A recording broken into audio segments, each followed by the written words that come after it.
Supreme court में नए जजेस के इजाफे के साथ सीनियरिटी लिस्ट अपडेट कर दी गई है। सीनियरिटी लिस्ट के मुताबिक चीफ जस्टिस याहिया अफरीदी के बाद जस्टिस मंसूर अली शाह सीनियर तरीन जज होंगे। जस्टिस मुनीब अख्तर दूसरे, जस्टिस अमीनुद्दीन खान तीसरे नंबर पर हैं। इस्लामाबाद से रिपोर्ट। सुप्रीम कोर्ट में नए जजेस के इजाफे के साथ seniority list update. Chief justice Yahya Afridi के बाद जस्टिस मंसूर अली शाह सीनियर तरीन जज होंगे।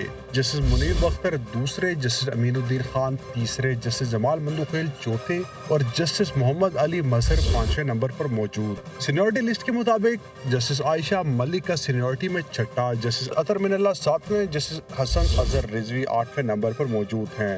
इस तरह जस्टिस शाहिद वहीद नौवें, जस्टिस मुसरत हिलाली 10वें, जस्टिस इरफान सादत का 11वां नंबर, जबकि justice Naeem Akhtar Afghan seniority list में 12वें, जस्टिस शहजाद मलिक 13वें और जस्टिस अकील अब्बासी 14वें नंबर पर मौजूद हैं। सीनियरिटी लिस्ट के मुताबिक जस्टिस शाहिद बिलाल हसन का 15वां नंबर है, जस्टिस हाशिम काकड़ 16वें, जस्टिस शफी सदीकी 17वें, जस्टिस सलाउद्दीन पंवर 18वें नंबर पर हैं। जस्टिस शकील अहमद का सीनियरिटी में 19वां, जस्टिस आमिर फारूक का 20वां, जस्टिस इश्तियाक इब्राहिम का 21वां नंबर, जस्टिस मियां गुल हसन औरंगजेब 22वें, जस्टिस सरदार तारिक 23वें, जबकि जस्टिस मजहर आलम मियां खेल सीनियरिटी लिस्ट में 24वें नंबर पर हैं।